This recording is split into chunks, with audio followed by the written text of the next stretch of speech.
Snow fell in silence over the Ardennes. It coated the pine branches in white. It softened the ground. It swallowed sound. And somewhere beyond the tree line, German infantry were moving. Boots crushed through drifts that reached to their knees. Breath hung in the air. Rifles were cradled tight against frozen uniforms. They had come through the fog before dawn, columns of men slipping between trees, using the forest like a shield. The American lines ahead of them were thin, scattered, unprepared. Then, the first American artillery rounds screamed overhead. The sound was familiar, reassuring even, a rising howl cutting through the winter sky. Somewhere behind the lines, American gunners worked their pieces with mechanical precision. Coordinates were calculated, charges were set, fuses adjusted by hand, steel shells lifted and rammed into cold barrels. Fire! The forest shook as the guns answered. Shells arced high above the treetops, black specks against a gray sky. Descending fast toward the advancing Germans, and then they struck the snow. There was a dull thud, a muffled explosion, a plume of powdery white rising like breath, but not the violent airburst the infantry were counting on, not the lethal rain of steel fragments meant to tear through men in the open. The deep snow absorbed the blast. The frozen earth swallowed the shockwave. German soldiers flinched, then kept moving. More shells came down, more muffled detonations. In American foxholes, men pressed themselves lower, waiting for the artillery to do what it had always done, break the attack before it reached them. But the forest remained standing. The branches did not splinter. The air did not fill with shrapnel. The enemy was still advancing. For years, American artillery had been one of the most devastating weapons on the battlefield. It had shattered fortified lines in France. It had broken armored thrusts. It had earned a reputation for overwhelming firepower. Now, in the frozen Ardennes, it was failing. And the men in those foxholes could hear the difference. The shells were landing, but they weren't working.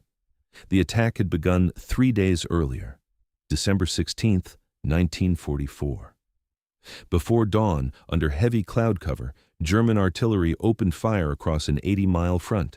Telephone lines were severed, command posts shattered. Units that had expected a quiet winter rotation were suddenly fighting for survival. Then came the armor. Panzer divisions rolled out of the mist, engines growling low in the cold air. Infantry followed close behind, slipping through forest trails the Allies believed impassable. The Germans had chosen their ground carefully. The Ardennes was dense, hilly, and threaded with narrow roads. It was terrain that swallowed visibility and fractured defensive coordination. For the Americans holding the line, it felt like the war had reversed overnight. Many of the divisions stationed there were exhausted. Veterans refitting after months of combat. Others were green units, newly arrived and untested. They were spread thin, guarding what Allied high command had considered a quiet sector. It was not quiet anymore. Snow had fallen heavily in the days before the assault. In places, it lay more than a foot deep, covering mines, smoothing craters, disguising movement. The weather grounded Allied aircraft. Fighter bombers that normally prowled the skies were trapped on frozen runways in England and France. Air superiority vanished. What remained was artillery. American doctrine relied on it. The U.S. Army had built its battlefield identity around rapid, coordinated fire support. Forward observers relayed coordinates. Batteries miles away responded within minutes. Shell after shell could be walked onto advancing formations with terrifying accuracy. When it worked, it was devastating. But the Ardennes was not open farmland. It was a ceiling of branches and trunks, a winter forest dense, enough to break sight lines and distort sound. German infantry moved in small groups, hugging tree lines, exploiting folds in the ground. And when the American shells struck, they did not burst in the air above the attackers. They punched into snow. They buried themselves in soft drifts before exploding. The energy that should have radiated outward instead vanished downward. Snow absorbed the blast. The forest canopy deflected fragments. Men who should have been cut down were merely stunned. In foxholes along the ridges, American infantry listened to the rhythm of outgoing fire and waited for the unmistakable crack of shrapnel tearing through trees. Instead, they heard dull impacts, thuds, muted concussions, and then the sound every defender fears most, boots crunching closer. artillery was supposed to break assaults before they reached the line. In the Ardennes, the line was holding, but barely. And with every ineffective barrage, the confidence that had once defined American firepower began to erode in the cold. To understand why the shells were failing, you have to understand how artillery worked. A standard high-explosive shell was a blunt instrument. It could devastate a target, but only if it detonated at the right moment. Inside the nose of each shell sat a fuse. Before firing, gunners manually adjusted it using a small setting tool. They calculated the distance to the target, estimated the time the shell would spend in flight, then dialed the fuse to detonate after that number of seconds. It was a mathematical gamble, too short, and the shell burst high above the trees, scattering fragments harmlessly into branches. Too long, and it slammed into the ground before exploding, burying its energy beneath soil or snow. In open terrain, impact detonation was often enough. The blast would radiate outward, sending shards of steel in all directions. But in a forest, against infantry advancing through trees, the physics changed. What defenders needed was an airburst. A shell exploding perhaps 30 or 40 feet above the ground, high enough to spread fragmentation outward, but low enough that gravity would drive thousands of jagged steel fragments downward into men below. It was the difference between a muffled concussion and a storm of metal. The problem was precision. A shell fired from miles away traveled at hundreds of miles per hour. Its trajectory was affected by temperature, wind, air density, barrel wear, even slight variations in powder charge. In winter, cold air altered ballistic calculations. Snow distorted visual reference points for forward observers. Forest canopies made range estimation even harder. And once the shell left the barrel, there was no correcting it, no adjusting, no thinking, just a ticking fuse counting down based on an estimate made minutes earlier. Now imagine trying to detonate that shell at exactly the height of a treetop in a blizzard against a moving enemy. The margin for error was measured in fractions of a second. In practice, most timed fuses were set conservatively. Better to detonate slightly late than too early. But in the Ardennes, slightly late meant useless. The shell struck snow, plunged deep, and exploded where its fragments could do almost nothing. The Americans were firing thousands of rounds. The ground shook. The forest echoed. But the geometry of the battlefield had shifted. Snow absorbed shock waves. Trees intercepted fragments. German infantry advanced beneath a natural shield of wood and ice. Artillery was still firing. It simply wasn't detonating where it mattered. For years, engineers had wrestled with this problem, the challenge of making a shell explode at exactly the right height without relying on human guesswork. The solution would require something radical. Not a better calculation, not a steadier hand, but a shell that could sense the world around it and decide for itself when to explode. The idea did not begin in the forests of Belgium. It began over open water. In 1942, the United States Navy faced a different problem. Japanese aircraft were attacking ships at low altitude and high speed. Dive bombers and torpedo planes came in fast, often weaving, sometimes only seconds from release when defensive guns opened fire. Shipboard anti-aircraft crews relied on timed fuses, just like the artillery in Europe. Gunners tried to predict altitude and speed, setting shells to burst at calculated heights. But aircraft were not fixed targets. They maneuvered, they descended, they accelerated. And in those final seconds before impact, a fraction of an error meant the difference between a burst of steel in the sky or a shell exploding harmlessly behind the target. The Navy needed something new. Not a better stopwatch, not a more experienced gunner. Something that could detect its target automatically. The solution was audacious. Engineers proposed placing a tiny radio transmitter and receiver inside the nose of a shell. As the shell traveled through the air, it would emit a continuous radio signal. When that signal reflected off a solid object, an aircraft wing, the ocean surface, the ground, it would bounce back. As the shell approached the target, the reflected signal would change in frequency. The Doppler effect, the same principle that alters the pitch of a passing siren, would reveal proximity.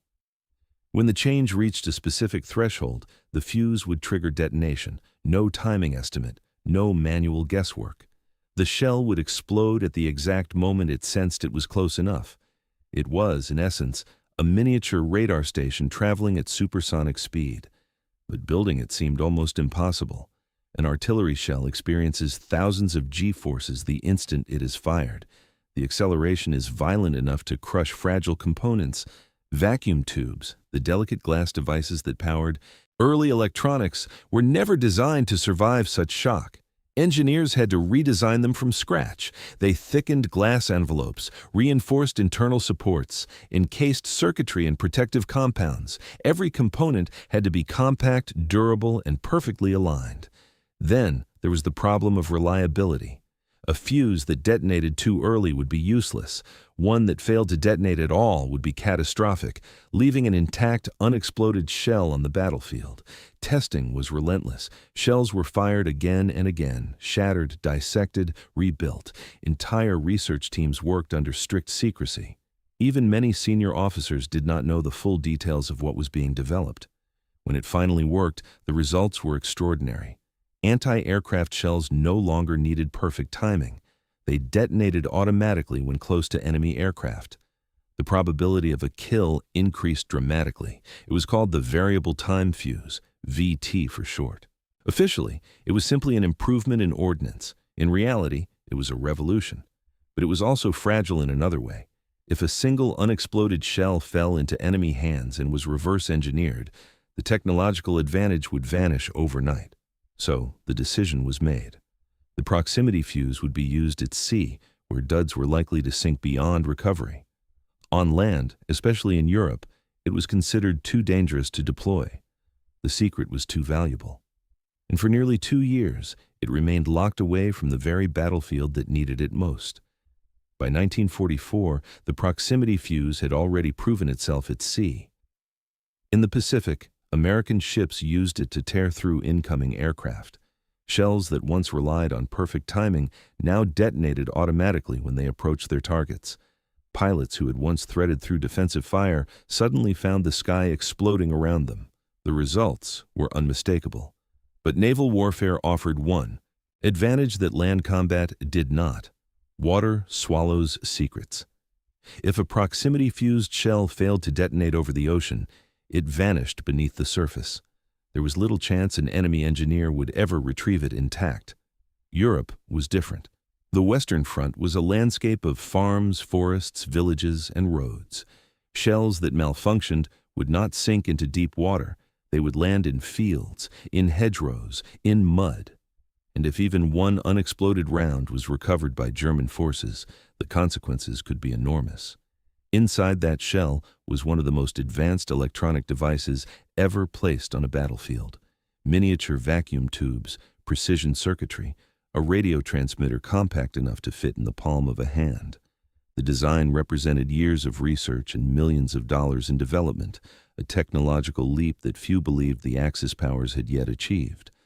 German scientists were not incompetent, far from it. They had pioneered radar, rocket propulsion, jet engines. Given enough time and a working example, they might replicate the fuse. Or worse, find a countermeasure. There was also the risk of propaganda. The discovery of a new American secret weapon could stiffen German resistance or accelerate their own research programs. So the order was clear. The proximity fuse would not be used in ground combat in Europe, not unless absolutely necessary. Field commanders requested it more than once. Reports filtered back, describing the difficulty of breaking infantry assaults under heavy cover. Artillery officers understood exactly how devastating an automatic airburst could be against troops in forests or trenches. But the answer remained the same. The risk was too high. The secret was too valuable. And so, as the German offensive gathered strength in the Ardennes, one of the most powerful innovations of the war sat locked away, authorized for use over water, but forbidden above snow-covered ground, where American soldiers were fighting and dying. By December 20th, the situation in the Ardennes was deteriorating. German armored columns had punched deep into Allied lines, creating the bulge that would give the battle its name. Road junctions fell, supply depots burned, units were cut off and forced to retreat through snow-choked forests under constant pressure. Bastogne was surrounded, fuel dumps were overrun, entire regiments were fighting in isolation, relying on scratch defensive positions carved out of frozen ground, and the weather refused to lift. Low clouds and dense fog kept Allied aircraft grounded. The fighter bombers that normally shredded advancing columns were absent from the sky. What had once been a combined arms machine was suddenly operating with one arm missing. That left artillery. American guns fired relentlessly. Batteries worked around the clock, tubes glowing faintly in the winter darkness. Ammunition stocks dwindled as shells were expended by the thousands. But reports from the front were troubling. German infantry were still advancing under tree cover. Snow was dulling the effectiveness of ground bursts. Forward observers requested higher fuse settings, attempting improvised airbursts, but the results were inconsistent. Too high, and the fragments scattered harmlessly into branches. Too low, and the blast buried itself in drifts. The margin between success and failure was razor thin. At Supreme Headquarters, briefings grew more urgent. Intelligence indicated that the German objective was ambitious: split the Allied armies, seize Antwerp, force a negotiated peace. If the breakthrough widened, the consequences could extend far beyond Belgium. Senior commanders faced an uncomfortable truth.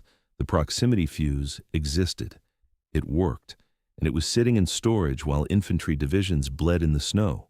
General Dwight D. Eisenhower was presented with the option that had been considered too risky for nearly 2 years. Deploy the fuses in Europe, risk that a dud might fall intact into enemy hands, or withhold them and allow the German offensive to continue gaining momentum. It was not a technological decision, it was a strategic gamble. Some argued that once introduced, the fuses would fundamentally shift the battlefield. German infantry would no longer find protection beneath trees or in shallow trenches. Airbursts would tear through forest canopy and send steel raining downward. Others warned that if the Germans captured and reverse-engineered the device, the advantage might disappear, or even be turned back against Allied forces. Outside, the snow continued to fall. Inside headquarters, the question hung in the air: protect the secret, or protect the men. The decision was made quietly. There was no public announcement, no dramatic unveiling of a wonder weapon, just a classified directive moving through channels at Supreme Headquarters. The proximity fuse would be released for ground combat in Europe. Authorization came with restrictions. The fuses would be distributed carefully, prioritized to key artillery units facing the heaviest pressure. Handling procedures were strict. If positions were overrun, every effort had to be made to prevent unexploded rounds from falling into German hands. It was not a gesture of confidence, it was an act of necessity. Eisenhower understood the risk. He had been briefed on the technology months earlier. He knew how much had been invested in its development, and how catastrophic it would be if the Germans dissected a functioning example. But he also understood something else. Wars are not won by preserving secrets in warehouses. They are won by using advantages at the decisive moment. And December 1944 was decisive. Orders moved outward through the chain of command. Ammunition depots began preparing shipments. Crates marked only with coded designations were loaded onto trucks and driven toward the front through icy roads and blacked-out villages. Snowstorms slowed the convoys. Engines struggled in the cold. Drivers navigated without headlights, aware that German reconnaissance units roamed the countryside. Somewhere in the Ardennes, artillery batteries received a new instruction.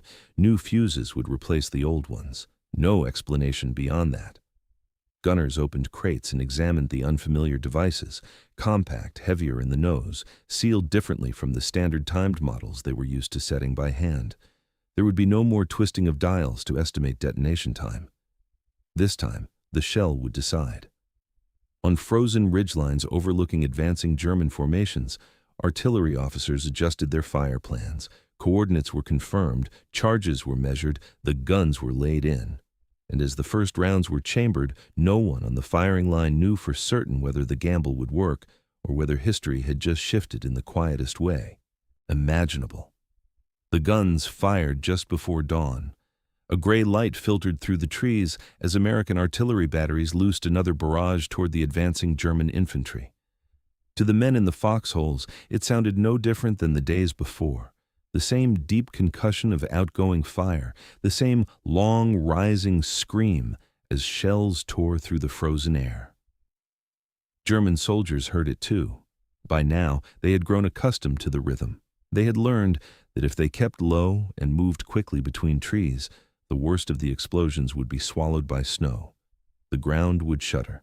Snow would plume upward, but the deadly storm of fragments they feared most rarely followed. They expected the same again. The first shells descended, but this time they did not strike the ground. 30 feet above the forest floor, the sky cracked open. A violent flash tore through the branches. The explosion did not push downward into snow. It bloomed outward in mid-air for a audionet. Fraction of a second, the treetops seemed to erupt from within. Then came the steel. Thousands of jagged fragments, driven outward and then pulled by gravity, scythed downward through the canopy. Branches shattered, snow cascaded from limbs, the air filled with a sound unlike the muffled thuds of previous days. A hard, ripping concussion followed by the hiss of metal slicing through wood and flesh. German infantry caught in the open had no warning. There was no crater to dive into, no direction from which the blast clearly originated. The detonation came from above, a ceiling of fire suspended in the air. Men who had taken shelter behind trees found those trees offering no protection. Fragments punched through bark and cloth alike. Shallow trenches, sufficient against ground bursts, became traps as shrapnel rained straight down. Another shell burst overhead, and another. The forest itself seemed to be exploding. American forward observers, watching from concealed positions, saw the difference immediately.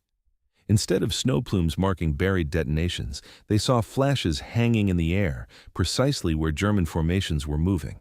Radio reports crackled back to the batteries. Effective, very effective. On the German side, confusion spread. The protective geometry of the forest had vanished. The very cover that had concealed their advance now amplified the carnage. Limbs shattered into splinters, adding wooden shards to the storm of steel. The psychological impact was as devastating as the physical one. Artillery was no longer something you could outmaneuver beneath trees. It was above you. Within hours, entire sectors of the advance slowed. Infantry hesitated before crossing open stretches between tree lines. Units that had pushed aggressively the day before now regrouped under fire they did not fully understand. The shells were still American. The guns were the same. But the sky had changed, and in the frozen Ardennes, the forest had become a killing ground. The change was not announced. It was measured in hesitation. In sectors where German infantry had advanced steadily for days, the momentum began to falter. Units that had pushed through thin American lines now found themselves pinned beneath invisible detonations. Every movement through the trees risked triggering another burst of steel overhead. Artillery observers adjusted fire with growing confidence. They no longer needed perfect fuse timing. They no longer had to gamble on air density or snowfall depth. The shells detonated where they were meant to, above the enemy, not beneath him. The effect compounded quickly. German formations were forced to disperse. Assault waves that relied on tight coordination lost cohesion under relentless airbursts. Officers attempting to regroup their men did so under skies that could erupt without warning. Even armored units felt the pressure. Tanks advancing without close infantry support were vulnerable in forest terrain. But infantry advancing under airburst artillery suffered heavy casualties before they could reach American lines. The combined arms tempo the Germans depended on began to fracture. Reports filtered back through German command channels describing tree bursts and unusual detonations. Some assumed the Americans had improved their timing methods, others suspected new munitions. But whatever the explanation, the battlefield geometry had shifted against them. Meanwhile, American infantry noticed something else. The sound of approaching boots grew less frequent. Attacks that once pressed dangerously close now stalled at greater distances. Defensive lines that had felt fragile began to stabilize. Units that had braced for collapse found themselves holding. Artillery had always been America's strength. Now it was something more. It was unpredictable. It was inescapable. And in the frozen forests of the Ardennes, that unpredictability slowed. The German advance at a moment when speed had been everything. The bulge in the Allied lines would not vanish overnight, but its expansion had begun to stall, not because the guns were firing more shells, but because those shells were finally exploding where they mattered most. The Battle of the Bulge would continue for weeks. There would still be bitter fighting, still frozen nights, still desperate defenses at places like Bastogne and Saint-Vith. But something had shifted in those crucial days before Christmas. German commanders had built their offensive around speed and shock. The plan depended on punching through thin American lines, advancing rapidly through the Ardennes, and exploiting confusion before the Allies could reorganize. Momentum was everything, and momentum requires infantry to move. When artillery began detonating above the trees instead of beneath the snow, that movement slowed. Assault formations that once pressed forward under muted ground bursts now advanced into invisible walls of airburst steel. Casualties mounted before contact was even made with American positions. The forest no longer concealed, it betrayed. Exact numbers are difficult to isolate in the chaos of a winter campaign, but after-action reports told a consistent story. Airburst artillery dramatically increased lethality against exposed troops. Fragmentation patterns improved, defensive lines stabilized, German infantry hesitated where they had previously surged. In practical terms, that meant time. Time for reinforcements to arrive, time for supply lines to recover, time for air power to return when the weather cleared, time for Patton's Third Army to pivot north and relieve Bastogne. War often turns on grand offensives and sweeping maneuvers, but it also turns on smaller, quieter pivots, moments when one side regains the ability to hold. In the Ardennes, artillery gave the Americans that ability back, and with it, thousands of lives were likely spared. Not because the guns were larger, not because more shells were fired, but because the shells exploded where soldiers actually stood. The proximity fuse did not win the war by itself, but in those frozen forests, at a moment when the line threatened to fracture, it helped ensure that it did not. And sometimes, preventing collapse is as decisive as achieving breakthrough. When the war ended, the proximity fuse did not disappear. It multiplied. Military planners understood immediately what had happened in the Ardennes was more than a battlefield adjustment. It was the beginning of a new principle in warfare, the idea that munitions no longer had to rely entirely on human timing or mechanical prediction. They could sense, they could react, they could decide. The variable time fuse was not guided in the modern sense. It did not steer itself toward a target. It did not contain a computer as we understand it today. But it marked the first widespread use of electronic awareness inside a mass-produced battlefield weapon. That concept changed everything. After the war, proximity fuses were refined and adapted. Artillery shells became more reliable and more sophisticated. Anti-aircraft munitions evolved alongside radar networks. Eventually, electronics shrank further. Circuits became solid-state. Guidance systems grew smaller and more precise. From there came laser-guided bombs, radar-seeking missiles, airburst munitions capable of calculating detonation points in real time. Modern artillery rounds can now be programmed to explode at exact heights above a trench line or behind cover. Infantry fighting vehicles carry ammunition that bursts over enemies hidden behind walls. Precision-guided weapons can strike within meters of a target across vast distances. All of it traces back to the same leap in thinking. The moment engineers realized a shell did not need to be told exactly when to explode. It could measure, it could detect, it could respond. In the frozen forests of 1944, that idea proved itself under the most brutal conditions imaginable. And from that proof grew the era of smart weapons, a transformation not as visible as a tank breakthrough or a mushroom cloud, but just as fundamental to the modern battlefield. By late January, the Bulge in the Allied lines had been pushed back. The snow began to melt. Burned-out vehicles lay half-buried along forest roads. Splintered trees marked where artillery had torn through the canopy. The Ardennes, once silent beneath winter snowfall, carried the scars of weeks of violence. Infantrymen who had endured those days would remember the sound most clearly. Not just the outgoing roar of American guns, but the change. The moment when explosions stopped coming from the ground and began tearing open the sky. In war, some revolutions arrive loudly, announced by headlines, by speeches, by images that define an era. Others arrive quietly, in wooden crates, in sealed fuses, in decisions made behind closed doors. The proximity fuse did not have a parade. It did not reshape maps overnight. But in December 1944, in a forest that had begun to swallow American firepower, it turned the sky itself into a weapon, a ceiling of steel suspended above advancing armies. And when that ceiling fell, it did more than halt an offensive. It proved that the future of warfare would belong not only to bigger guns or faster tanks, but to weapons that could think even for a fraction of a second before they struck. If you found this story worth remembering, consider liking the video and share your thoughts below. Had you heard of the proximity fuse before today?